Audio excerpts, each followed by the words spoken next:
శ్రీ గురుభ్యో నమః. 2021 సంవత్సరంలో శనిగ్రహ అనుగ్రహం ఎలా ఉంది? అనుగ్రహం పూర్తిగా ఇవ్వబోతున్నాడా లేక తక్కువగా ఇవ్వబోతున్నాడా? కనుక శని యోగం అనేటువంటి వీడియోలో కొన్ని నిర్ణయాలు ఉన్నాయి. ఆ నిర్ణయాలు తెలుసుకోవడానికి ప్రయత్నం చేద్దాం. ఇక ఎవరికి? వృషభ రాశి వారికి. అయితే ముందుగా ఒక విషయం తెలుసుకోవాలి. మీకు 9వ స్థానంలో 9వ స్థానంలో 2020వ సంవత్సరం జనవరి నెల 24వ తేదీ వచ్చి అక్కడ చేరాడు. 9వ స్థానంలో పితృస్థానము అంటారు. అక్కడ ఉన్నటువంటి ఆ శనిగ్రహం రేపు ఎల్లుండి వెళ్ళడు. 2023వ సంవత్సరం జనవరి నెల 17వ తేదీ వరకు అక్కడే ఉంటాడు. కనుక ఈ స్థానంలో ఉన్నటువంటి ఈ శని ఎంతవరకు అనుకూలతను ఇస్తాడు? పైగా ఈ సంవత్సరం చూస్తేనా కాలసర్ప యోగాలు ఎక్కువైపోయినాయి. ప్రారంభం నుంచే జనవరిలో, ఫిబ్రవరిలో, మార్చిలో. దీంతోపాటు ఎక్కడన్నా శని యోగాన్ని ఇచ్చేటువంటి సందర్భంలోనే కొంత ఏదో ప్రకారంగా వ్యతిరేకతలు వచ్చే విధంగా కూడా ఉన్నాయి. కనుక గతంలో చెప్పాం, రైలు గేట్ లాగా ఒకటి అడ్డం పడుతుందని. కనుక ఆ విధంగా మనకు వడ్డించిన విస్తరి వస్తుందనుకున్న టైంలో ఏదో ఒక ప్రాబ్లం వచ్చి ఆ విస్తరి టేబుల్ మీదకి రాకుండా పక్కకు పోయేటుంది. కనుక ఈ పరంపరలో వృషభ రాశి జాతకులకి మొత్తం 6 పాయింట్లలో కొన్ని జాగ్రత్తలు చెప్పబోతున్నాం. వాస్తవంగా చెప్పాలంటే శని ఈ 6 పాయింట్లలో ఎక్కడా కూడా అనుకూలంగా లేడు. మరి అనుకూలంగా లేకపోతే ఎలా? ప్రతికూలంగానే ఉన్నాడు. కాబట్టి ఎక్కడ ప్రతికూలతలు వస్తున్నాయో ముందుగా జాగ్రత్తగా గమనించి దానికి తగిన విధంగా మన బుద్ధి బలాన్ని ఉపయోగిస్తూ మనోబలాన్ని ఉపయోగిస్తూ ఉండగలిగితే కొంత బయటపడవచ్చు. సో ఆ విధంగా నిర్ణయాలు తీసుకోవాలంటే ముందు మీరు బాగా షార్ప్గా ఆలోచన చేయాలి. షార్ప్గా ఆలోచన చేసే శక్తి ఒక్కోసారి ఉండవచ్చు, ఒక్కోసారి ఉండవచ్చు. ఒక్కోసారి ఉన్నప్పటికి కూడా ఆ సమయంలో బుద్ధి కూడా సహకరించవచ్చు, సహకరించకపోవచ్చు. కనుక ఈ మొత్తం జాగ్రత్తలు అనేవి 6 పాయింట్లో చెప్పబోతున్నాను. ఇక మొదటి పాయింట్కి వస్తే ఈ 2021 జనవరి 24వ తేదీ నుంచి ఏప్రిల్ నెల 13వ తేదీ వరకు ఉన్నటువంటి పీరియడ్ అంతా కూడా ఏదో సంఘర్షణ, తెలియని సంఘర్షణ, మానసిక సంఘర్షణ, ఉత్సాహం సన్నగిలటం, కొంచెం ఉద్రేకం పెరగటం, దానికి తోడు ఒక్కొక్కసారి చేసినటువంటి పని మీద ఆసక్తి తగ్గటం, ఏదో వస్తుందనుకున్నది రాకుండా పోవటం, లబ్ధి ఇంత ఉంది అని తెలిసినప్పటికీ ఆ లబ్ధిని అనుభవించేటువంటి అవకాశాలు మృగ్యం కావటం, అంటే లోపించటం. దీనివలన కొంత బాధ. ఇలాంటి బాధ ఒక్కోసారి చెప్పుకోలేం. పైకి బాగా నవ్వుతూ మాట్లాడుతున్నప్పటికి కూడా లోపల మాత్రం కడుపులో ఏదో కత్తులు తిప్పుతున్నట్టు అనిపిస్తుంటుంది. వ్యాపారం చేయాలన్నా కొన్ని సమస్యలు, ఉద్యోగంలో కొన్ని సమస్యలు, వ్యవహారంలో కొన్ని సమస్యలు, కుటుంబంలో కొన్ని సమస్యలు, పిత్రార్జిత ఆస్తుల్లో కొన్ని సమస్యలు, తండ్రి వైపు నుంచి కొన్ని సమస్యలు. ఇలాంటి ఈ సమస్యలలో మీ సమస్యలే గాలికి పోయేటువంటి అవకాశాలు ఉంటాయి. ఇది సమస్యల పర్వం, సమస్యల తోరణం సిద్ధమవుతున్నటువంటి సమయంలో మీరు జాగ్రత్తగా చాలా పదిలంగా కూర్చొని మనకు సహాయ సహకారాన్ని ఇచ్చేటువంటి వారు ఎవరు? భగవంతుడు ఉన్నాడు. కానీ ఆ భగవంతుడు ఒక్కోసారి మన మొర ఆలకించవచ్చు, ఆలకించకపోవచ్చు. కాబట్టి ఆ భగవంతుడి రూపంలో ఉండేటువంటి వ్యక్తులు కొంతమంది ఉండొచ్చు.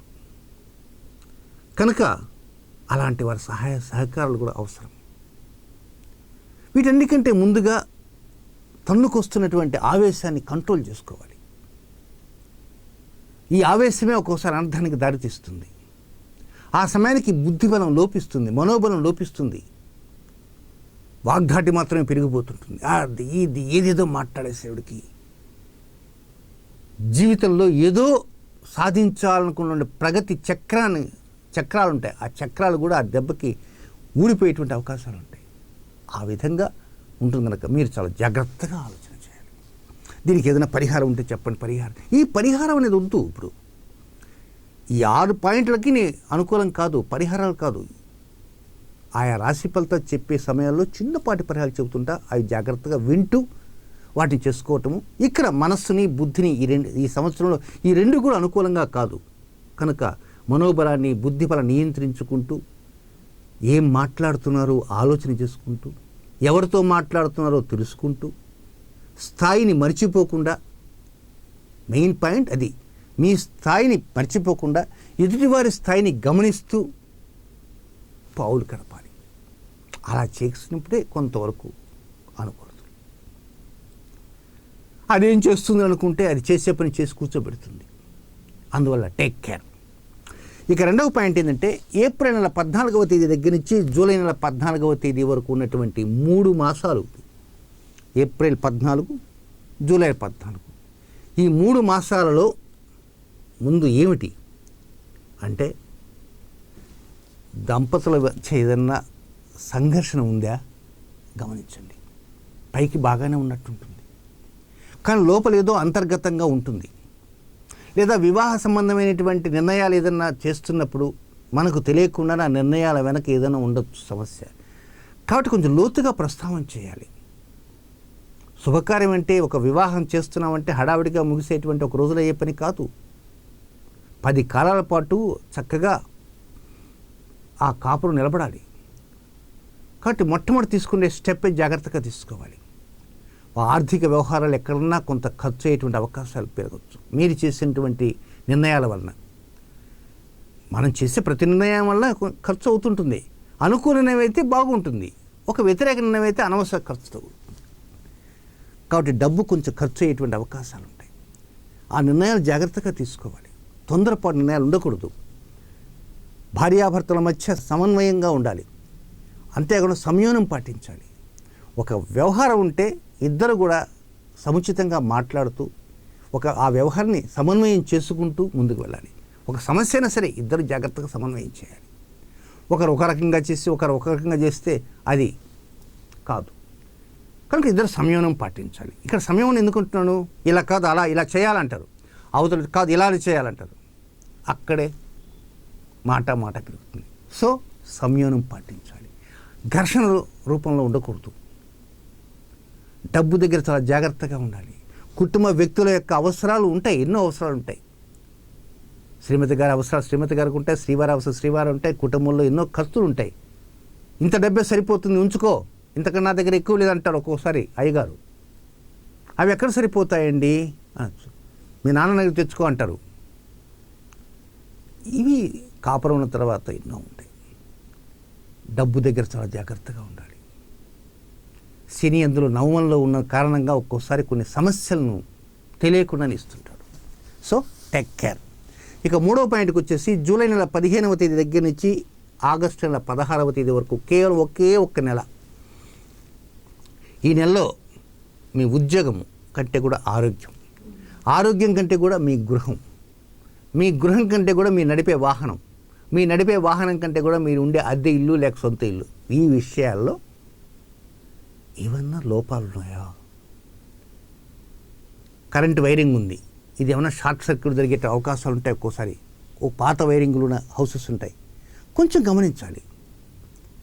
ఏదైనా ఉంటే రిపేర్ చేసుకోవాలి. మన వాళ్ళు ఏం చేస్తామండి, అద్దె ఇంట్లో ఉన్నామండి, అది ఇల్లు కాకపోతే ఇంకొక ఇల్లు, మళ్ళీ ఎక్కడికి వెళ్తామండి?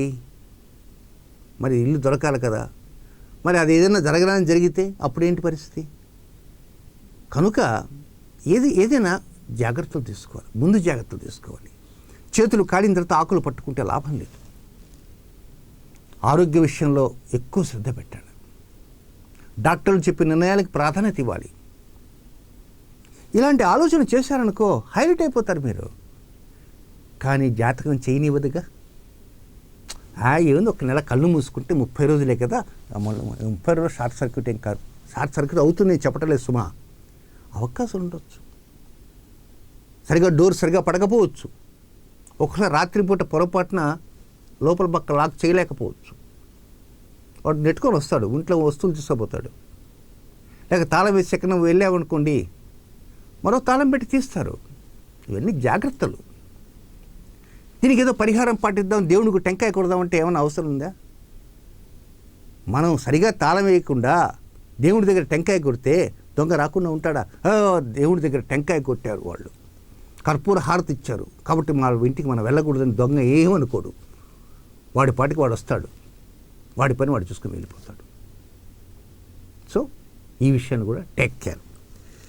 ఇక నెక్స్ట్ 4వ పాయింట్ ఏంటంటే ఆగస్టు 17 దగ్గర నుంచి అక్టోబర్ 21వ తేదీ వరకు ఇది కొంచెం లోతుగా ఆలోచన చేయాల్సింది.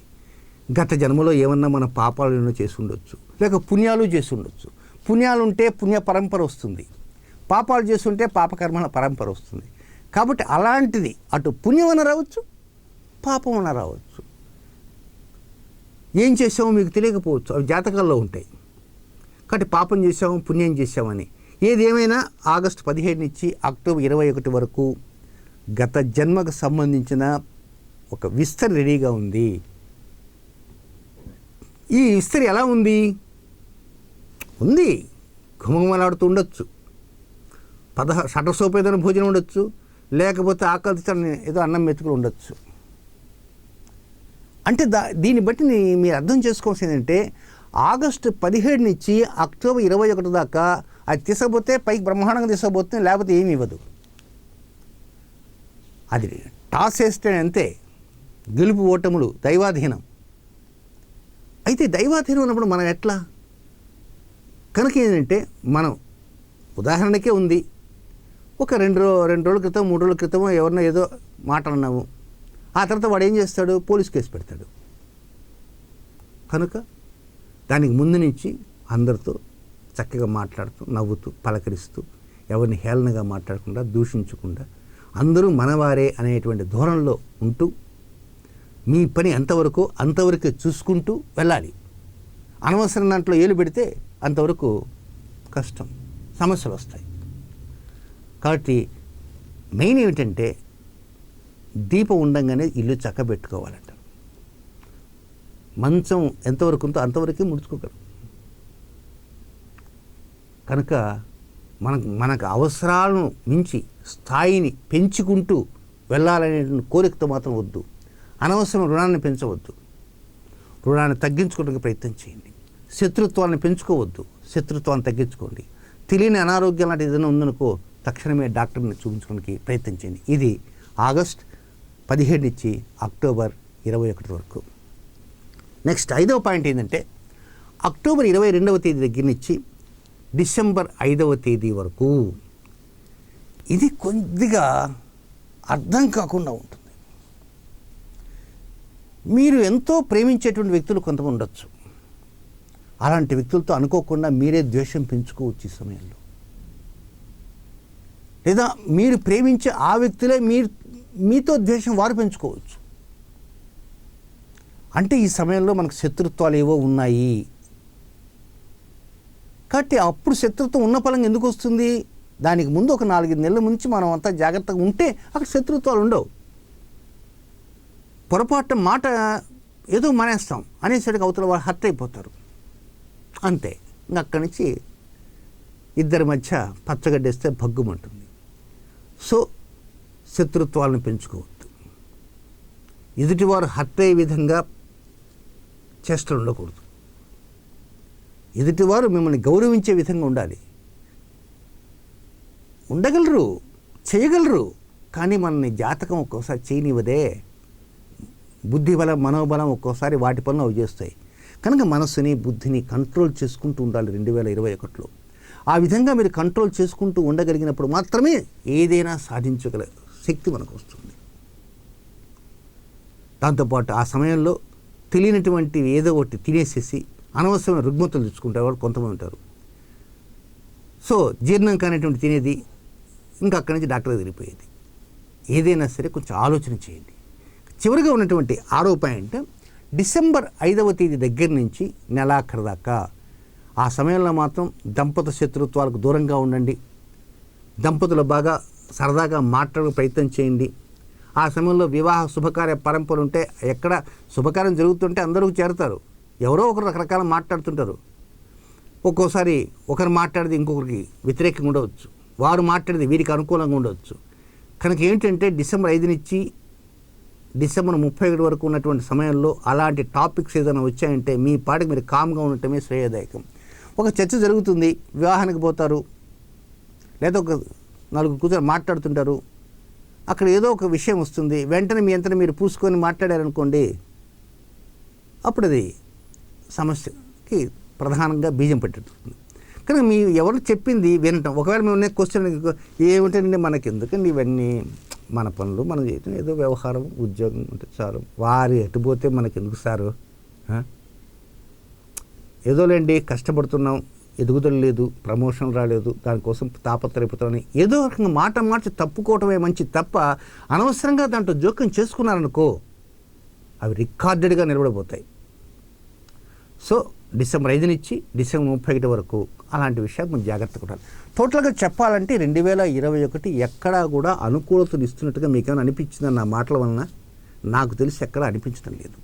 కానీ ఒక్కటి మాత్రం అనిపిస్తుంది, మీరు జాగ్రత్తలు తీసుకుంటూ మనసుని బుద్ధిని కంట్రోల్లో ఉంచుకోగలిగితే మాత్రం బ్రహ్మాండంగా రాణింపు వస్తుంది. మరి రాణించగలరా?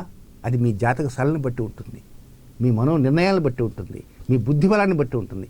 ఏదేమైనా మధ్యలో రాశి ఫలితాలు కూడా వస్తుంటాయి కనుక ఆయా రాశి ఫలితాలు చెప్పేటువంటి అంశాలపైన కొంచెం దృష్టి ఉంచుతూ ముందుకు పోవడానికి ప్రయత్నం చేయండి. శుభం.